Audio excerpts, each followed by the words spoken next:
It's 11:57 p.m. in Irwindale, California, at the Renaissance Fair, and you're listening to Night Call.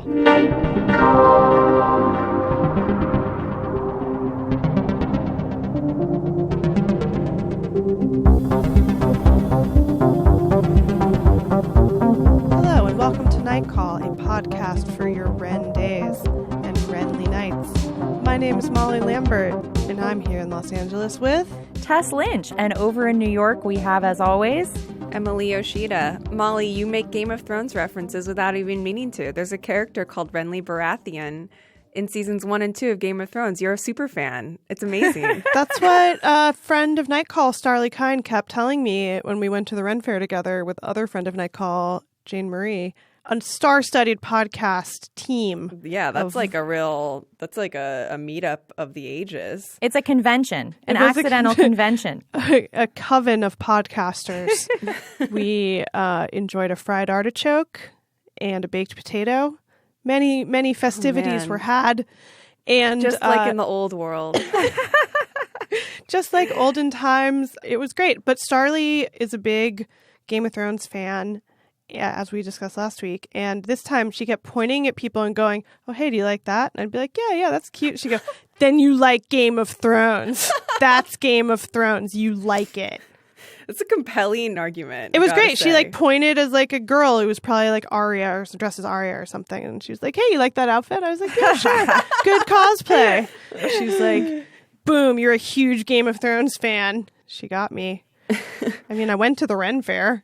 Yeah, see, you're halfway there. We've discussed you love medieval times. Well, Let it you be know, known. I like the juxtaposition also Of California and Renaissance stuff. There's a lot of people just like wearing Sublime shirts at the Ren Fair. Yeah, there's like a combo of people so dressed up and people just wearing a Raiders jersey and flip-flops like they do every day. And that's what I love about it. It's beautiful to me. And casual. And they have those West Coast casual. Right, there's no dress code at the Ren Fair. And they have those things where there's like a bubble that a kid can run around inside. Oh, like the hamster ball type thing? Yeah. On water. There's like a giant Lady of the Lake. Starly had an inquiry for Miladies. Yes, we definitely want to hear Starly's call and this night call. And in general, we are going to take a bunch of night calls today because it's been a second. We know we've got a backlog of calls we want to get to, so we're going to have a regular call fest this week. Speaking of which, if you would like to call, please give us a call about all things night-related at 240-46-NIGHT or at nightcallpodcast@gmail.com, because we're going to try to start taking more calls and emails, and we'd love to hear from you. And you should check out our brand new Patreon. Oh, yes. That now exists. We've launched it today as of this recording, but it will be a week from today when you hear this, and we will have all ascended to the next plane. Thank you to everybody who has already subscribed just within the first 24 hours here. It's moved us all immensely. We're so grateful to all of you. If you'd like to check out our Patreon and support it, it is patreon.com/nightcall. Also, we really have to thank Shea Serrano, Grantland alum Shea Serrano, who boosted our Patreon to the point of like, I almost cried and feel weird admitting that, but it was so nice of him. And yeah, we're really touched by all the support.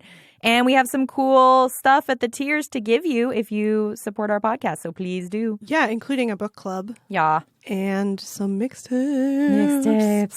And we put out a little video that you can see that Emily did a great job on. An amazing job. And we would love for everyone to check it out and check out our Patreon. And now, on to the night calls. All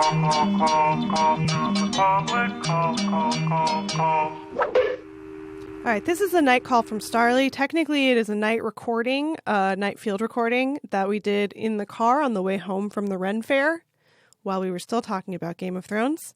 Here it is. This is Starly Kine. I have a question for night call, specifically for Emily, since Molly doesn't watch Game of Thrones, even though she'd love it. My question, Emily, is who are you personally rooting? I think I'm assuming that you want both these people to die, but who do you want to die more? Jon Snow, or Khaleesi?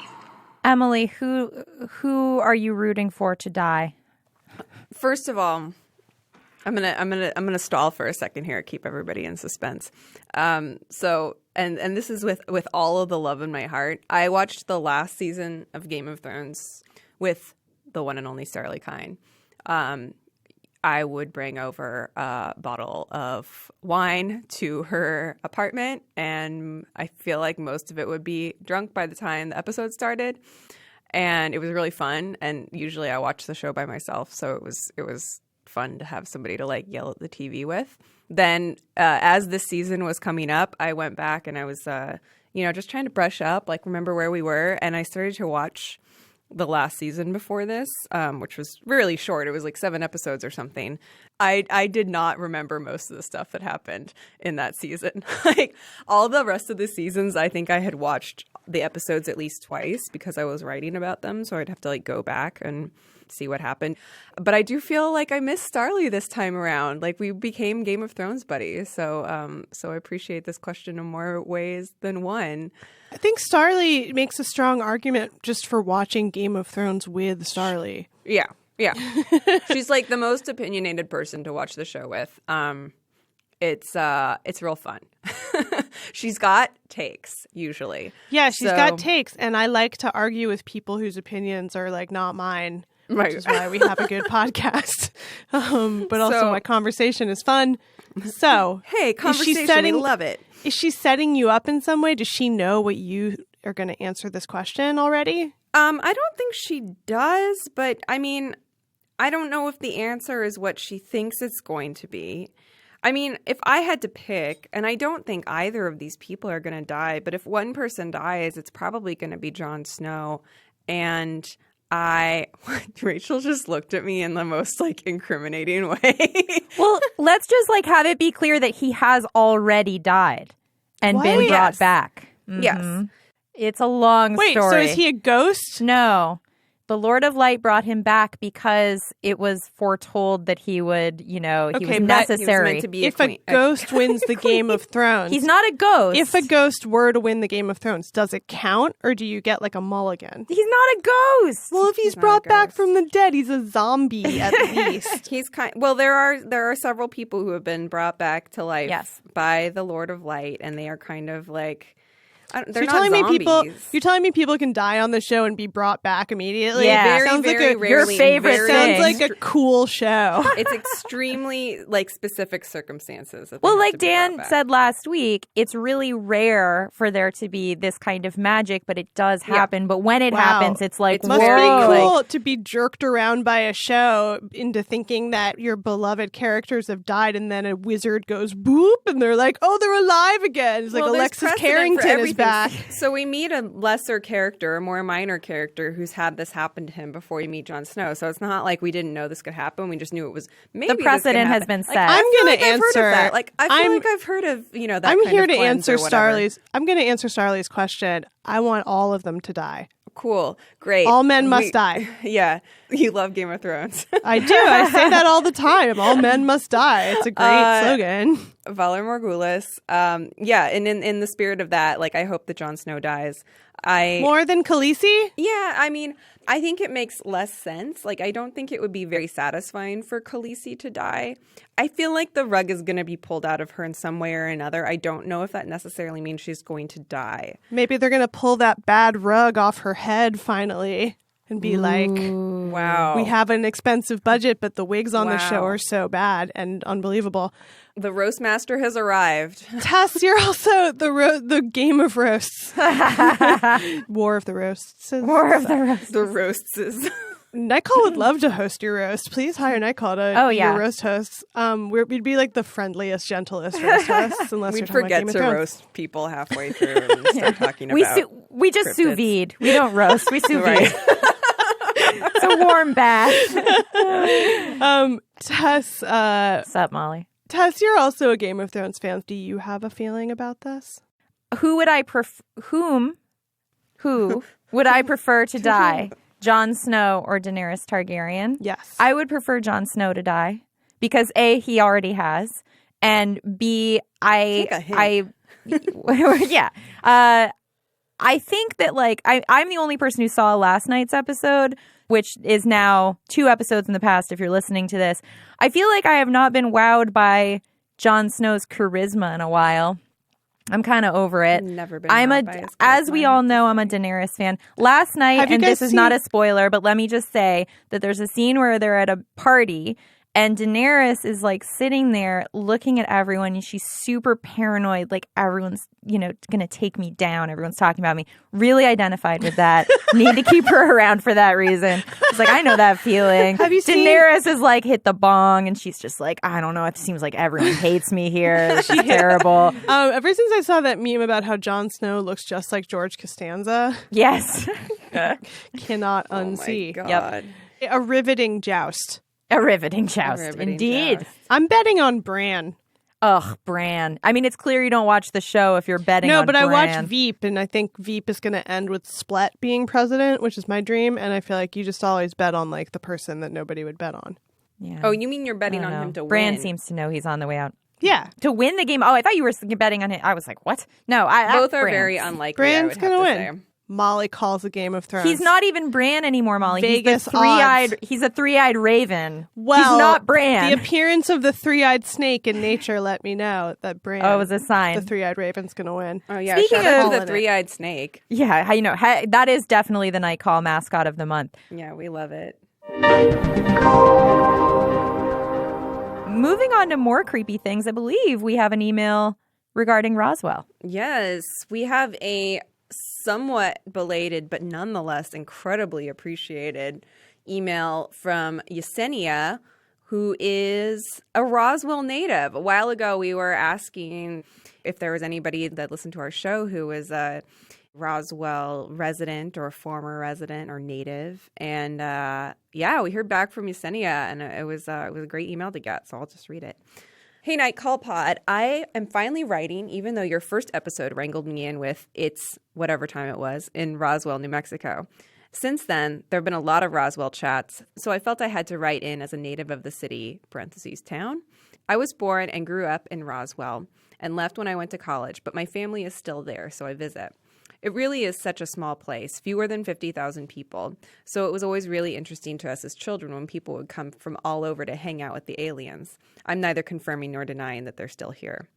I remember our family took a trip to New York when the Roswell show was at its peak, and my sister and I saw a billboard of the show and just turned to each other and laughed. The significance has only really hit me as I've lived outside for 10 years, and it always starts cool conversations when people realize I'm from there. Roswell definitely caters to the tourism. There's a UFO McDonald's, the lampposts downtown are alien heads, and the main theater is called Galaxy 8 with a UFO-esque front. There's also a UFO museum, and people love taking pics of the Roswell city limit sign, not to mention alien paraphernalia everywhere, and of course the UFO crash site, which is a little north of the actual city, though I have to admit I've not visited. It's a big deal. I appreciate it, and I'm sure Roswell, New Mexico does too. I'll send a postcard next time I'm down there. Thank you so much, Yesenia. This is great. I mean, this is sort of how I would imagine it. Like even the UFO McDonald's that like even the national and international chains will like catch Roswell fever if they have an outpost there. It seems very appropriate. Yeah, this made me want to go to Roswell so bad. There have been a lot of things that have made us want to go to Roswell, to be honest. Yeah, we send Night Call to Roswell. I'm kind of jealous. I mean, I love LA, but like it could use that extra layer of like a weird event that's not bad. Oh, we have too many weird events, but they're all bad. Yeah. But what about like a neutral weird event to add a layer? It's like a clarity of theme with Roswell. It's like there's lots of weird Yes. stuff in LA, and it's all kind of competing for your attention, and you can like ride different wavelengths of weird LA history to go down and places to get your picture taken or whatever. But like the fact that Roswell is just all about this one thing makes it really pure, I feel like. LA doesn't have a central theme or location. Yeah. Well, I feel like it does have like central themes. There are a few themes. I mean, we have like some good ghosts. Very good ghosts. Very big fan of our ghosts. What if you don't believe in aliens and you live in Roswell? That must be terrible. I mean, I'm sure you must not believe in aliens if you live in Roswell, but like, I don't know. It's like not being the protagonist in your own life. No. I don't know. You would just seize the opportunity. You don't think everybody just rebels against whatever a town is serving them when they're young? No, you have to go along with it. Otherwise, you're out. That's why, Night Call listeners, if you live in Roswell, New Mexico, and you don't feel like the protagonist of your own life, please give us a night call at 1-240-46-NIGHT. No matter where you live, if you don't feel like the protagonist, I don't feel like the protagonist in you just my own tapped life into half the something time. much weirder, I think. Sorry. Well, I haven't felt like the protagonist in a long time. It's really unnerving when you start feeling that Because way. you're You in can't an stop. ensemble cast. That's terrible, right? No, it's great. I love nothing is better than an ensemble movie. One of my theories about Game of Thrones that I said to Starly that I was like, this is why I think Game of Thrones is good, is because I like any ensemble show that tricks men into caring about a bunch of female characters by seating them with an equal number of male characters, which is, I think, all good ensemble shows. The Sopranos, like every good ensemble show, you're like, ha, you tricked men into like getting involved in the emotional lives of like a teenage girl because they want to see what happens with dragons. So bully to you, Thrones. Yeah, bully to you. This email does make me think about like not being into the thing that your town or like where you grew up was about, like the feeling of alienation that is like very common for growing up in any given place. But when that's added, like if you grew up in a football town, for example, but you like hate football or you just really like, I don't know, lacrosse instead. But like being at odds with the thing that your town is known for. Yeah. I mean, that the UFO thing is such a strong idea, like around that. But I do feel like probably a lot of LA kids grow up feeling really like alienated from show business or you know, any of that. Probably as many kids who grow up and want to just be actors or directors or whatever too. But yeah, and what about the people who live in Maine but they're allergic to shellfish? Exactly. That's terrible. That's worse. That's It is. worse, honestly, because if you believe in aliens or not, that doesn't affect your ability to appreciate like all the alien kitsch stuff that goes on in Roswell. Yeah. It's still better than being from Connecticut where the theme is repression. Right. Connecticut. Yeah, and if you can't do the thing, like, as I say so eloquently, to have the good thing where it's good, like I like lobsters in Maine or something. If you can't do that, that always feels like a bummer. Like if you're lactose intolerant and you live in Wisconsin, for example. Exactly. Yeah, that sucks. Exactly. Guys, I think we should take another night call. This one, I've been thinking about this one a lot. Okay, so this one comes from AM. Hi, Tess, Emily, and Molly. I'm listening to Night Call 63. The scary statistic you cited about 22% of companies using data on their employees' movements reminded me that a temporary job I had at, I'm going to redact this, in Queens, required me to submit biometric data at the start and end of every shift. Here's how it worked. After signing my employment contract, a manager told me to stand against a wall in the store. I didn't know what was happening until she had me move my head up and down, and I realized a camera was reading my face. We clocked in and out of shifts by putting our faces in front of a scanner and could only unlock/log into our registers by touching a fingerprint scanner. It didn't really matter that I hadn't given my permission to the store's security/surveillance team to collect my data because I needed the job, but I still wished they'd offered me a chance to opt out.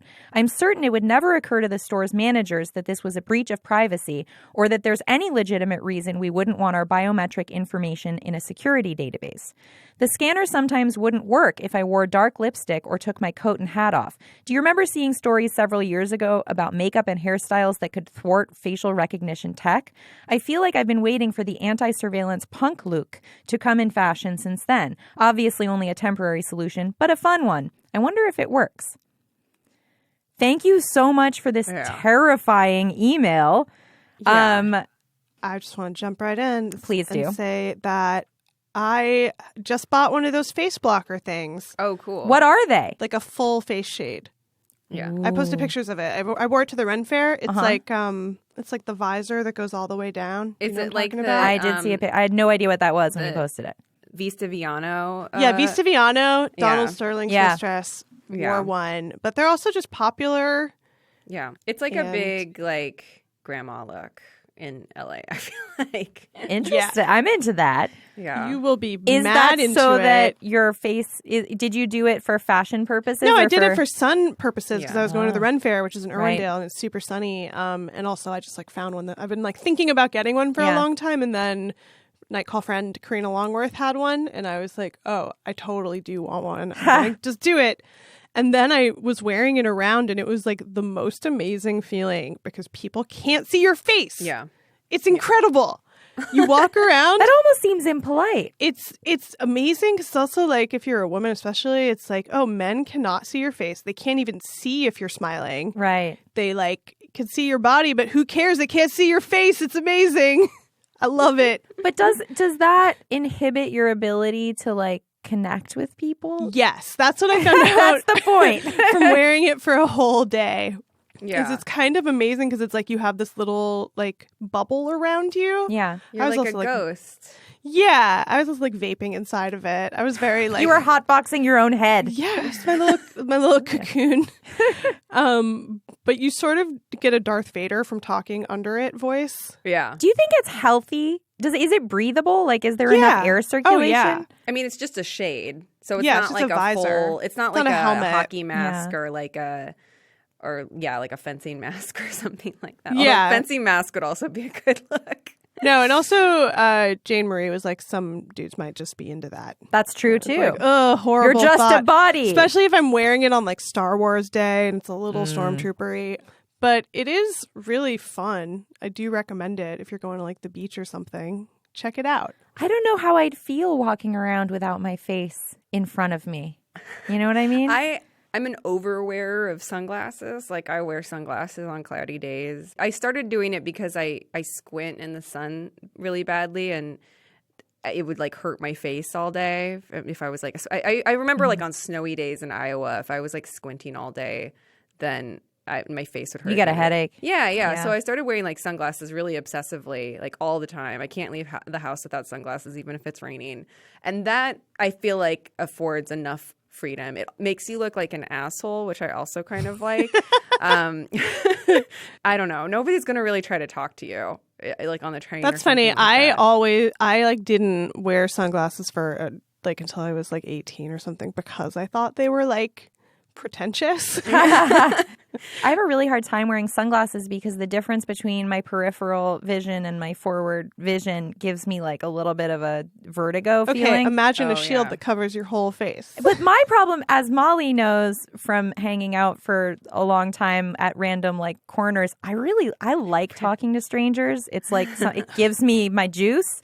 Yeah. Not always. I mean, definitely not always. But I've kind of like it's become part of the texture of my life that I wouldn't want to get rid. I'd be like sad if I couldn't connect with people's faces. But at the same time, like this, the sunglasses issue. Well, it's interesting to think about It's a good using way it as around. a facial recognition technology blocker. That's true. I wonder if it Yeah. would work because I love that idea. And also that whole story about getting the biometrics of people at a company is super weird. I mean, that's just Well, crazy that yeah. you clock in and you stand against a wall and like they scan your face for you to clock in. It's like, what? They're just, it seems like it's all a front. And I redacted also- the name of the store where she worked, but it was not like It's a not- national security firm. She's not working at Google. Like we can say Exactly. that much. Like it's not this like huge high security. Like it feels very excessive. If the business is the kind of business that the name makes it sound like. Yeah. I feel like that all of that tech is really, really easily compromised too. Like I feel It's like, also, you like- can take a picture of or like have a full color scan of your face and like put it in front of your head and walk in front of the scanner and probably like get away with it. Yeah. Like if somebody really wants to take your identity and it's just your face, like I don't know.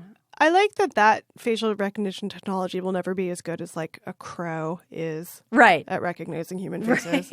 Well, but I mean, like, we have to say, like, crows are extremely intelligent. Yeah, they're super intelligent. Really intelligent. Yeah. I just think like the idea of putting so much of your identity on your face feels like a really like slippery philosophical argument to make. not only because like everybody gets work done now and stuff, and that's like fairly common, especially.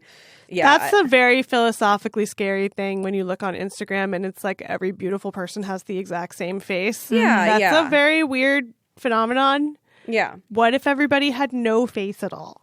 That would be worse. No, think about it. A blank, Everyone's the blank. No, that's like the stuff of nightmares. Like blank face. Yeah.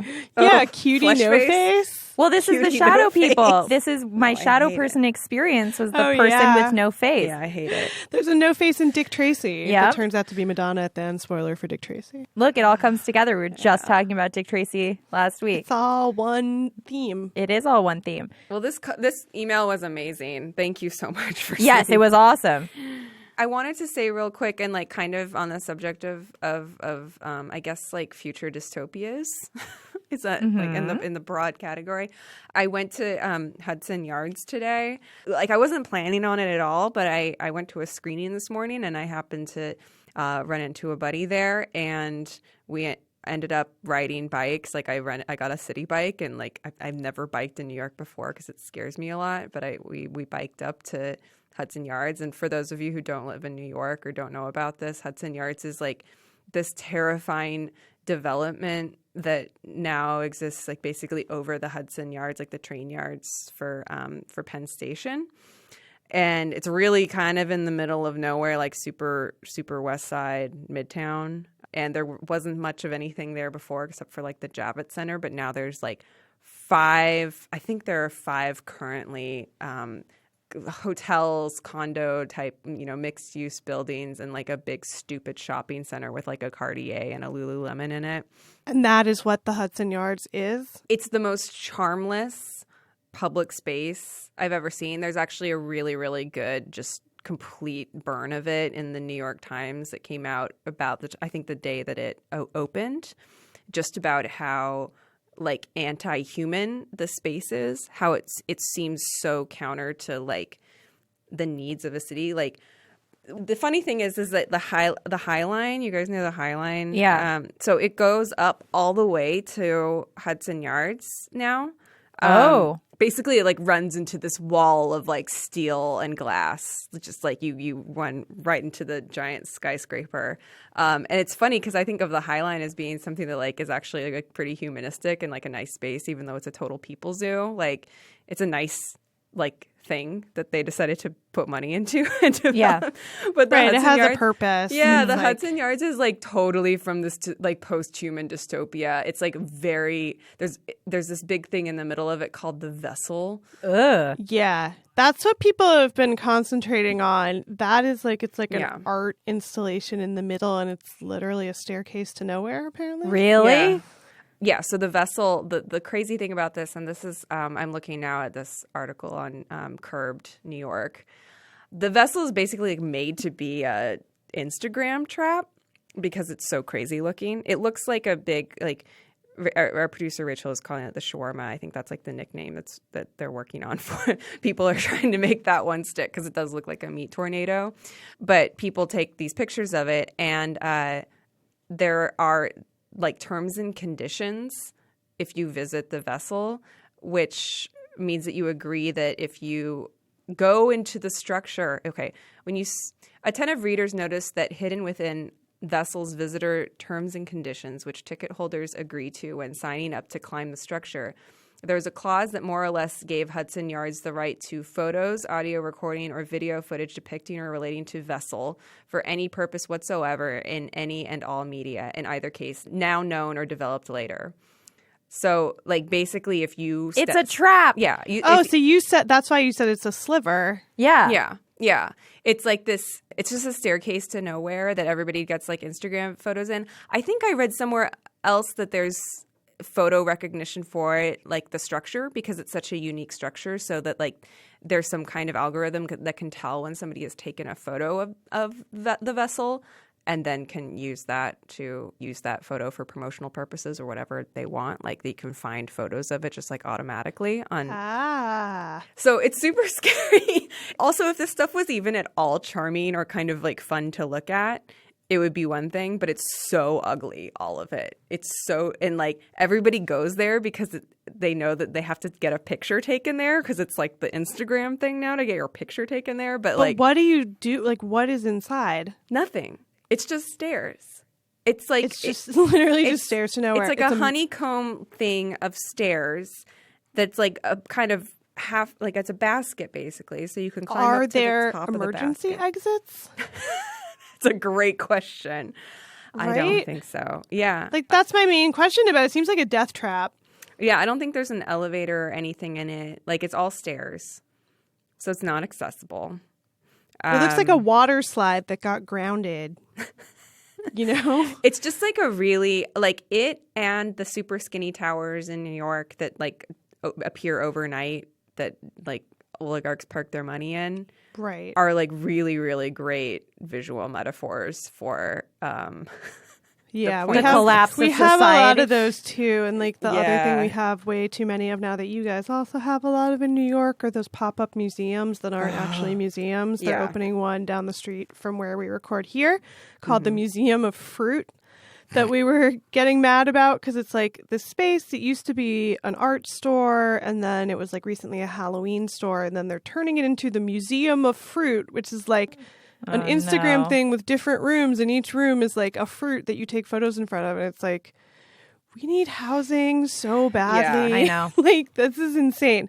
And then I was in the Beverly Center, which is another kind of staircase to nowhere of its own. It's been under construction for like 10 years. It's now also. like they finished it, but it hasn't, like, they didn't change anything. It's hilarious. They like just put this kind of Frank Gehry grate on the outside, and they're Yeah. like, I thought that the was new like part of Beverly the Center. construction. No, it's that's no.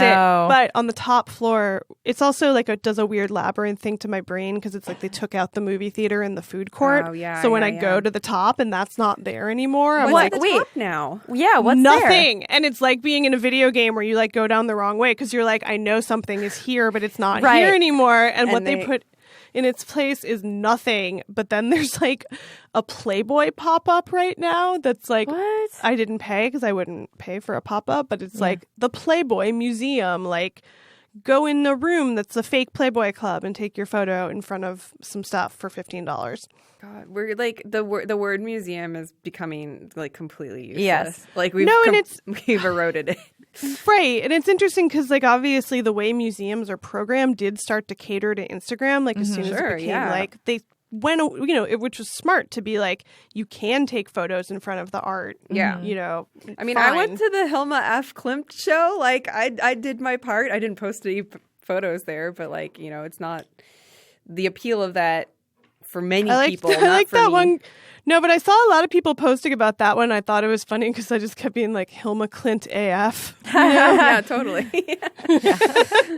Also, she's cool. So No, it was a cool show, and it's just like, but and I really, I mean, I really genuinely enjoyed it. But I, you know, there were people who were just going through and taking a photo of everyone and not even like looking at taking a moment to look at the art with their own eyes, which is, you know, just kind of where we're at right the now. experience economy has gotten so weird. I'm also going to call it now, not that I'm going to stop using it, but in a way, I think like Instagram might be the most insidious social media platform.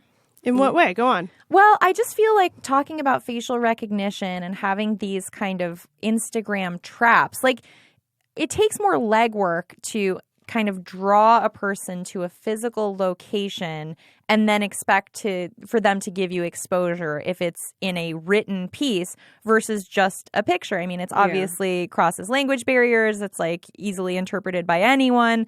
And there's a lot of data that you can collect from that without the person really understanding how they're interacting with the platform, I think. Right. Yeah. Conversely, TikTok, which is the new Vine, Yes. I think might be good and save us all.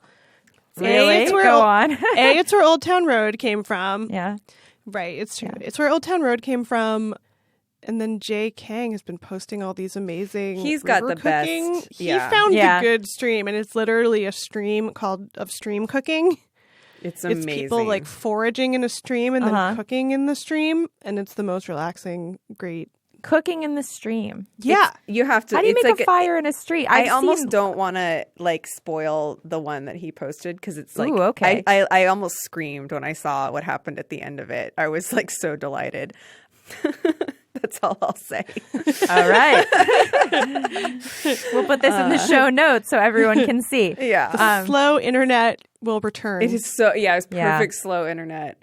The other thing I think of when it comes to Instagram about, it maybe being secretly the most insidious is just the way that certain visual things are normalized in it, or like Yes. patterns and behaviors are just repeated over and over and over again until like they become reality. And for some reason, like there's obviously the linguistic version of that, but then there's the like visual version of that. There was an article recently in the Atlantic about how the current batch of new Instagram influencers are like abandoning what we think of as the Instagram aesthetic. Like they're not doing the super bright colors and food arranged just so and that kind of thing. They're like, it's blurry and out of focus. Yeah, And yeah. that's They're the like, appeal. Deal doing with it. grunge Instagram. But I still thought that was interesting, at least, like, because you tend to think of these things, or like the idea of influencers as being like this big, like, just one big movement. But the idea that there are some people who are, I don't know. I also feel like it must be so weird for like if you're a kid who knows people that are making a living as influencers. Like, Yeah.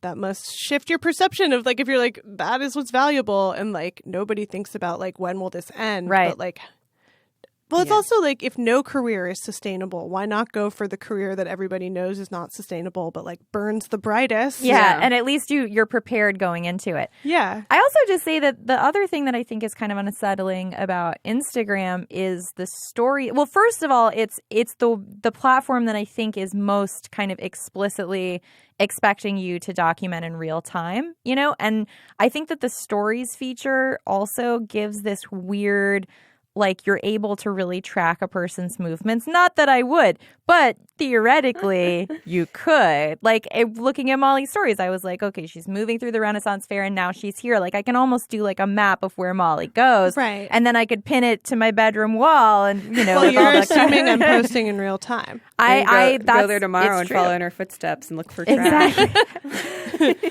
I think there's, we you know- assume people are posting in real time, but I feel like Sometimes they're not, but I think across the board, most people do it. It's something that you do without thinking. And it's also, it seems to be like less incriminating. You're not really expressing opinions as often. I'm going to go ahead and say I do think about it, and I generally post after I'm not at that place anymore. 'Cause That's I don't fair. want to be so like, here's where I am right this second. But it's also like with Twitter, I think after the Justine on the plane thing went, I mean, after everyone realized that like a bad tweet can kind of ruin your day, month, year, career, whatever. There's nothing in Instagram. I mean, you could have a terrible Instagram caption, but for the most part, most people I follow are not writing like little mini essays Right. very often. It's harder to get canceled from Instagram. Yeah, it's harder to get canceled from Instagram. And as a result, you can thoughtlessly document things without. Yeah, I mean, with Twitter, I think now everyone gives like a little more pause before they express something Right. Well, that's personal. the Snapchat Rubicon. Exactly. Yeah. fair. No, I remember like seeing like David Cho had Snapchat and I did not. He brought it to Disneyland and I was like, why would you document like every 5 seconds of things that are happening? Like, who wants that? And then that just became how everyone does everything. I And still people do can't, want though. it. I think it's too much. The amount of energy that it takes for me is like not worth it. And it's not actually thoughtless for me to post a selfie. Like I have so many selfies that I was. that's like, because you're about such to a put up. director. Yeah, it is. You have a director's. But I'm also just like, oh, like You're like, I'm on gonna the take grid 500 of like the top 9 photos on my Instagram. If any more than 3 of them are selfies, and I start to get really self-conscious, like that everybody thinks I'm just an idiot who posts selfies all the time. I don't think you post too many selfies, Emily. And I would tell you if also, I thought like, you did. I think also once you're past a certain age, like it doesn't feel self-conscious anymore. It's Yeah. just kind of like, here's my face. It's it's part of my body. Yeah. Like, it's all I got. Yeah. I think it took me a long time to be like, to not feel like it was just really vain to post selfies, to be like, it's fine to just be like, Right. here I am documenting that I exist. Well, Like, that's sort of the funny thing about launching the Patreon this week is that we Yeah. have like photos of ourselves and video out there. And like, it's not that we don't have photos of ourselves out there. We're just like not primarily, I would say, like visually represented people, and there was somebody who responded to one of them being like, it's so weird to see like sound coming out of their mouths at the same time. Like I always thought that they were a bunch of people. Like I was like, maybe I was like, maybe we've hidden our faces like too much. Well, what people don't realize is that all of the whole video was CGI, and Emily had to computer generate the voices. I mean, that's why I was saying it's a lot of work, because she actually really created tired. this. Yeah. So much wire work. Hey guys, before we wrap up, can we take one last night call? Yeah. Absolutely. Can it be the abject cosmic horror one? Okie dokie. This email comes from Christian. Hey, Night Call, he says. Still love the podcast a lot, whatever crazy days and lonely nights are in store for us all. In the last episode, you asked about listeners' reactions to the black hole images, and I can tell you, abject cosmic horror. Why the online community is celebrating this image of a giant piece of nothingness is beyond me. I have always had mainly fear of the vastness of space, usually bigger than any sense of wonder or awe. However, this brings me to a question to you, connected to this sense of cosmic horror. A few nights ago, my girlfriend and I were sitting on my terrace, drinking white wine and looking at the stars. One particularly bright and blinking... Sorry, what did you say?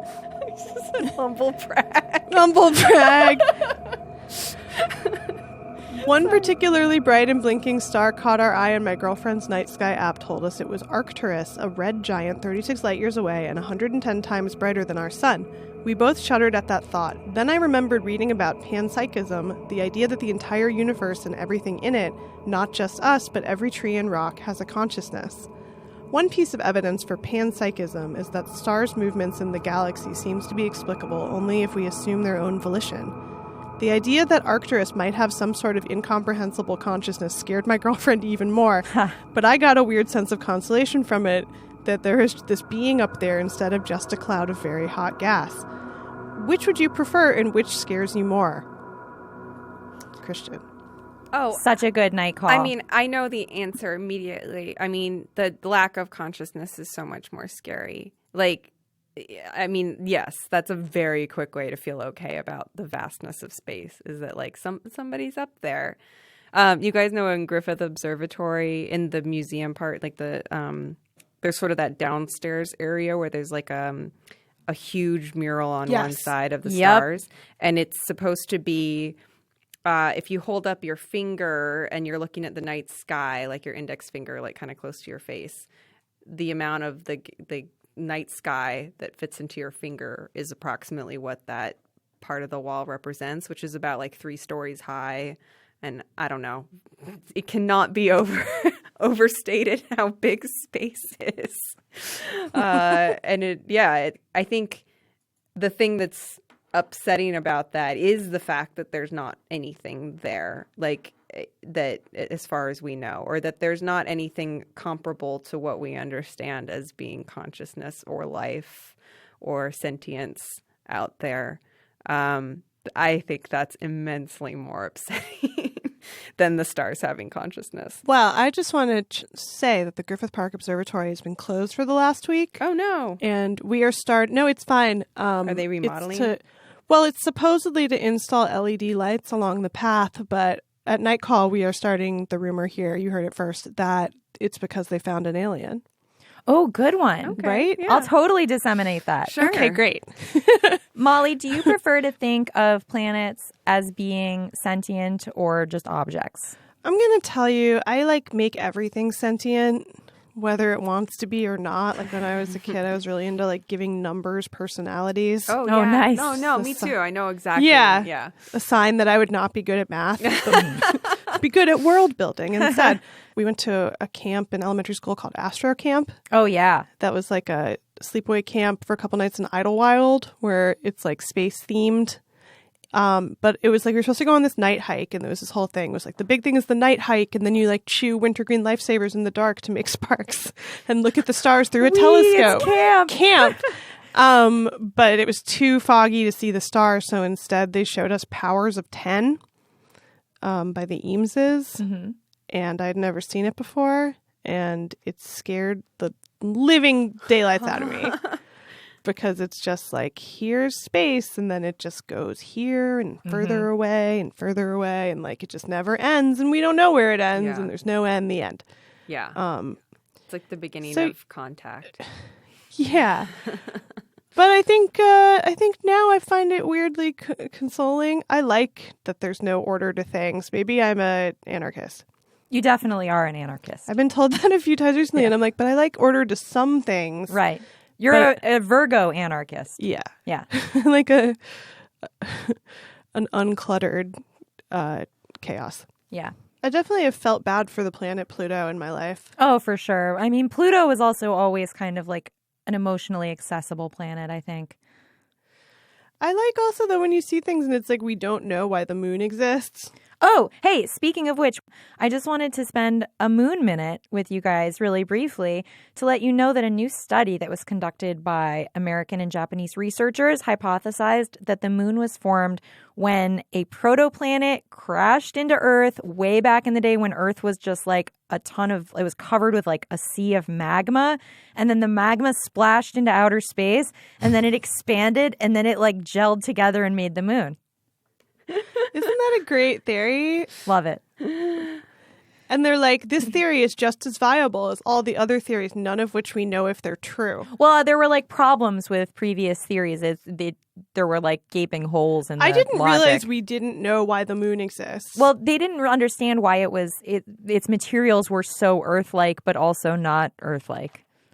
Yeah. I looked at the moon through a real pair of binoculars recently, and that also made my brain explode. Yeah, it doesn't take much, really. Like, yeah. But it also, again, it's comforting. You're like, oh, we matter so little. It's great. Well, with that thought, I think that does it for this week's Night Call. Thank you so much for all your night calls and night emails this week, and we're glad we had a chance to get to some of them. If you have any thoughts or night calls that you want to make yourself, please give us a call at 1-240-46-NIGHT or an email at nightcallpodcast@gmail.com. You can also follow us on Twitter at nightcallpod, Instagram at nightcallpodcast, and Facebook at nightcallpodcast. And subscribe to our Patreon. It's chugging along now, a week in. So go to patreon.com/nightcall and check out our newsletter, our book club, all sorts of stuff we have coming soon in the Night Call verse. Also, watch the video Emily made. It is so amazing, especially now that you know it's all CGI. You'll really appreciate it. I mean, I want to be up for an Oscar this year, so animated short. We'd like to support the new season of an Emmy for Megan, which is called I believe it's not an Emmy for Megan. Give Megan Amram an Emmy, and then give Night Call the Best Animation Award for let's just our beautiful animated faces. Let's just all try to get some awards this year. Like it's time. Yeah, every season is award season this year on Night Call. All right, we'll see everybody next week. Thanks for listening. Bye. Bye.